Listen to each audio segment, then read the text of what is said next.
All right. Hello there, friends. This is a Kirby Russia sort of emergency podcast.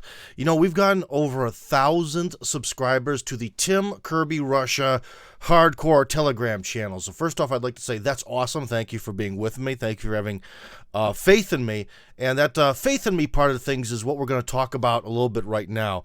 Because I think a lot of you are a little bit shook because I've heard the news, of the sort of Istanbul negotiations, and there's, depending on how you read it and what terminology you use, that there may be a slight temporary de-escalation around Kiev and Chernigov, or a slight settling down or backing off or something like that. I forget what the proper terminology is. It doesn't matter. It's the thing that people got fired up over is I laid it out that there's a few problems with Russia. And whenever, and the scariest thing when dealing with Russia, when they're dealing with the West, is when they get to the moment when they always fall for the same trap when they think they can deal with the West. Over and over and over again. Someone, please forgive me, I forgot your name, but he was wearing a Russia hat and a pink T-shirt. He gave a video response where he was sort of like, how dare you say that? How dare you? What do you know about Russia? So first off, what do I know about Russia? I've worked in Russian companies and the Russian media, and especially in Russian politics, analyzing it. Politics for the last 10 years. I've been in Russia for the last 15 years. I speak the language better than almost any foreigner I've ever met. My children are Russian.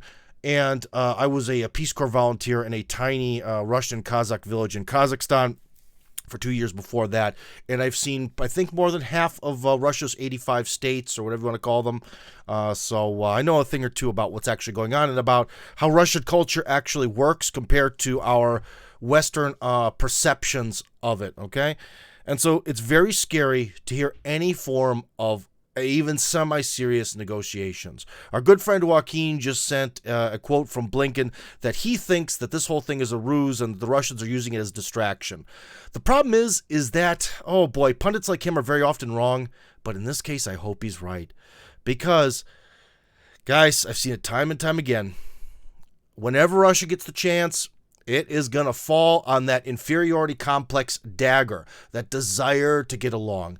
Now, let me show you probably the biggest historical example of this.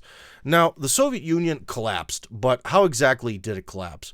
Well, one theory, and probably the dominant theory within Russia, is that it actually collapsed due to the elites within the Soviet Union itself simply preferring the West. They liked the West better than Russia. They liked the vision the West was offering. They liked everything better. So they said, hey, let's join the West. And even after that, they were absolutely sure, and especially because there was this referendum that you've probably heard me mention before, to save the Soviet Union. 77% of the Soviet Union's population voted for, and then 23 then against, and maybe it was 22 because some people abstained, but whatever. Or in the sense not abstained from voting, then it wouldn't count, or, ballots were counted inaccurately, you know what I mean. But anyways, the majority were for. But the people who were against the Soviet Union, they were all the sort of like, intellectuals and college teachers who thought as soon as we submit to the West, we're going to get rich.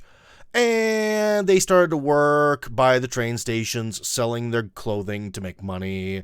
That's, in a lot of ways, that intellectual class that thought that they would become rich by joining the West got destroyed. The West made a lot of promises, especially about NATO to the Soviet Union and about pulling their troops away from the Warsaw Pact countries. Now, that was going to be awesome, and that was going to work out for them. Didn't do it, and all their promises were all lies. And to this day, in a lot of ways, maybe Russia started to wise up, or at least certain people, like a certain president, have wised up. But the whole collapse of the Soviet Union and the really the 90s was an absolute baffling belief that the enemy that spent the last, of the 40s, 50 years trying to kill you by whatever means necessary, including getting an edge in nuclear war, well, they were going to help you out after they defeated you. And why did the Russians think that? Because all of us always think that other people think like we do. Because that's a very Russian way of doing things. Russia's great land empire, when you defeat an enemy, hey, if they surrender, we can work something out. We can bring you into the Russian fold. You'll get to keep your language and your religion. Everyone's going to have to learn to speak Russian. You're going to have to pay some, tributes or taxes or whatever you want to call them, but everything will be fine. That is a very Russian way of looking at things, and they're unable to look at things from a different perspective. As proof of that, as a man, it is very hard to understand where women are coming from, even if you try your best to understand it, and I think vice versa. So gender's a little bit more extreme, but it's an example that all of us, I think, can relate to, unless we are truly gender fluid individuals in California, right? So, another thing I mentioned in the chat group that was sort of evidence of this bizarre Russian mentality of sort of submission to the West, seeing the West as superior, always bowing down to it, having an inferiority complex and so on, was that Putin himself even mentioned during the speech he gave about going in to fight this intervention. I call it the hot phase of the war in Ukraine, or special operation, whatever you want to call it. One of the things he mentioned was that in the 90s, Russia volunteered to join NATO. Russia threw itself at the heels of its master, begging to be allowed to sit at the table like a certain type of house grow. And the West said no. And still, up until very recently, people were absolutely sure, and people tell me all the time, that we could get along with the West. We just don't understand each other. We have a cultural misunderstanding problem. You guys don't know how many fucking conferences I've been invited to where people tell me, Russians of all walks of life, all ages, that the problem between Russia and the West has been some sort of misunderstanding and that we need to bring people together. That is bullshit. But it is bullshit that people here believe. Okay? And that's why it's very scary to hear any even hints that Russia is going to go to the negotiating table right now. That is very, very scary, because they could be shooting themselves in the foot, which in terms of the West, Russia's already blown its foot off. I think they're up to the knee already with blowing parts of themselves off. And guys, if you've lived here and you've seen it, you've just got it. In fact, I'm probably not supposed to talk about this, but since it's in English and I'm not going to get into too many details, and I don't think it'll cause a huge problem, I'll reveal it. Surprisingly, I've been invited back to the world of comedy in Russian. On the radio, I first started in politics, but got shifted over to comedy because I'm a bad boy. And although we did do some informational work at some point, I really think the majority of my radio experience is really rooted in the ha-has and the crude sex humor. So anyways, I was invited to participate in sort of it was like a writers meeting where we had a bunch of 8 writers and me, so their secretary and all that, and we were, working out about this comedy show that they kind of want to do something, and it's supposed to be about the East and the West, so that's why they sort of need me. They kind of wanted to have like one foreign person who's very foreign, and then one of their own foreign guys who's very pro-Russian. And, by the end of this thing, we were sort of reading through jokes and the material, and a lot of it was about, like, 2 topics. I think we covered, like, something about, like, the movies and stuff, Hollywood and all that, and beer, drinking. And, every joke was about Russia. And every, the premise to every joke was that everything in Russia is bad and inferior. All of them. And I was kind of like, guys, if we're trying to do this show where we're laughing at each other, we could make some kind of like crude joke where, well, Hollywood, your movies make more money, but the gay guys in our movies could whoop the shit out of your gay guys. Something like that, because I'll tell you what, the Russian equivalent of Hollywood is also very gay. But, something kind of like that. That would be kind of funny, or I don't know. Or, something about, I don't know. Yeltsin drank himself to death and Bush was a former alcoholic. At least Russians never give up. Something that's kind of just, I don't know, something that's a little pokey that kind of shows that, we're cool too. We've got our own thing. I mean, some of these Soviet movies were actually kind of cool and had some neat things going on. But furthermore, Hollywood movies now are shit. Guys, they're feces. Hollywood is feces. It is schlock. It is packaged McDonald's movie. They're garbage. We've got plenty of stuff to make fun of in terms of Hollywood, but they couldn't. Why? Inferiority complex.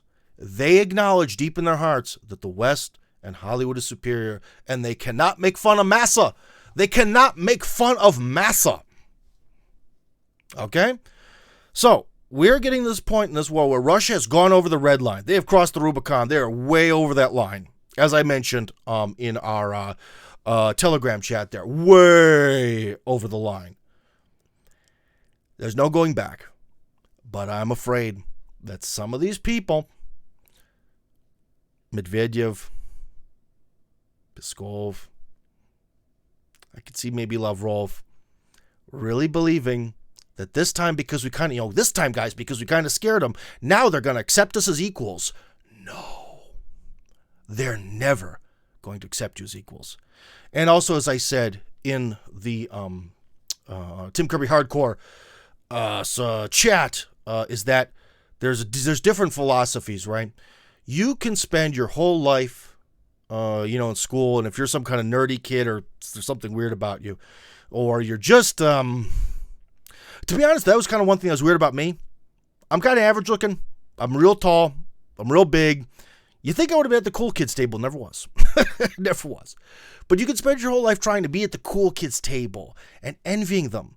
Or you can do those push-ups. You can get jacked. You can start punching that metal pole that's in your basement. Oh, I'm revealing too much about myself. Till your fists get really hard. And you can go to the cool kids table and smash their fucking face right down into the table. Take that cool kid and choke the goddamn life out of him. Because he will never accept you as one of the persons at the cool kid table. But you can move the cool kids away from the cool kids table. You got me? And the problem is I see those Russians sitting there, and they think that they've, it's almost like Russia's now bought a nice pair of Jordans. My Cuban is a stainless steel Russian Cuban that's fake. Let's say they've got a real Cuban, a real gold Cuban. They got their Jordans on. They have their actual Supreme t-shirt, and they think that they're looking fly, and they're going to, because of this demonstration of power and acumen, and how now they're going to pay for gas and rubles. They're going to sit at the cool kids table and be, never. Never. The West will always hate Russia. The problem is Russia cannot understand that. I again made the example of this documentary I saw about these little like prairie dogs or critters or whatever, gophers perhaps, and they sort of like had this intricate language of dit noises, so they could send signals about what predators are there, whether it was a hawk or a wolf or whatever. But they hadn't evolved yet to understand that a truck with hunters in it is, that's what they really need a signal for. But they sort of lack the verbiage, prairie dog verbiage to express that idea. And if you lack the verbiage to spread an idea, then that's bad because ideas still exist. But anyways, and so the prairie dogs get blown to bits by these guys who go out there and hunt them because they lack the ability to really recognize and acknowledge and communicate the real danger and the hatred these guys have for them. It's also a good example because these guys, they just kill them for fun. Like, they're not like farmers that have to protect their crops, or these things don't spread disease and you can't eat them. They just like to kill them to watch them die. So I think it's also a good part of the example of just how much the West despises Russia. Especially now you can see from our dear Ukrainian friends there who are committing all sorts of heinous acts against Russian soldiers. That's the real attitude towards the West. Because remember too, we go back to World War II. Hitler had a choice. He had a big choice. He essentially had a lot of Europe already sort of on his side. Half of France was broken. The other half could have been taken. Maybe Spain could have been brought into the fold, but like Hungary, Czechoslovakia, Romania, they were all on his side. And, the Scandinavian countries were basically on his side. I mean, he went through them anyways to get to Murmansk, so good enough. He essentially sort of had all of Europe to work with. He could have maybe even, to be honest, if he wanted to create his Lebensraum and go down and murder people, it probably would have been easier to do to sort of reforge the Roman Empire and go through the northern part of Africa because the tech level is just so much lower. But he didn't think of that. First thing he did was when he needed to cut a path of blood to create living space, didn't think about French people or the Spanish or Italians, who, by the way, look way different than Germans. He didn't think about that. He didn't think about Scandinavia, and he didn't really seem to think about Hungary very much. Nope. He thought about the Slavs. the Poles and the Russians. Of course, the Poles are probably just there because of geopolitical reasons. They were sort of along the way. But first what he thought were the Russians. You know? He had a choice. He could have created some sort of different German empire, but no. He wanted to cut that path of blood, and he wanted to do it to the most inferior people on the earth by his opinion. And guess what? A lot of people in Europe still think that way today. And Russia will not wake up to it. Because again, we've talked about in this program how Russia was sure that they were going to have amazing relations with the Germans. Because there's like some sort of, family interaction between the aristocracy, and they're just like us, and everything was going to be great, right? 2 world wars. And Germany's now still against Russia. But they were sure that there was going to be friendship with Germany forever. Russia has a massive weakness, and that weakness is this desire to get along, this desire to be European. Thank God Almighty that Putin has now said that Russia is a separate civilization that's not European. We need to beat that into everyone's heads. But anyways, guys, sorry, I'm going off on a rant here. But if you have the experiences I do and the knowledge I do, you've seen this stuff a lot. You've seen it in your everyday life. You have seen it, especially as a foreigner, because half the people walk up to you and talk to you when they find out you're foreign. Oh my God, why are you here? Russia's so awful. Everyone in America is so rich. Everything there is so much better. Oh my God. Oh, I'm just going to masturbate to my inferiority complex. Oh, it's so good, master. That's how it is. This is a huge problem in Russia. This is a titanic, massive, huge problem in Russia that needs to be fixed ASAP. The inferiority complex that bastard, Peter the Not Great, because he's called Peter the First in Russian always, almost. He's not called Peter the Great very often. Peter the Not Great, that asshole, when he told the Russian masses, the Tsar told the Russian masses, they're inferior to the West, he broke something within Russia that is yet to be repaired. And I'm afraid that even after all this footage, which we're going to talk about in future episodes of Team Kirby Russia, of all the horrible footage in, full HD in color of the murders, tortures, destruction, hate, the rise of Hitler's his resurrection in some sort of spiritual sense, it may not be enough. What Peter the First did back then, it doesn't seem to be a bandage big enough. And it's always been holding Russia back. So maybe this is the moment. Maybe we are experiencing the moment where we are finally seeing the complete undoing of this sort of 300-year period of the inferiority complex.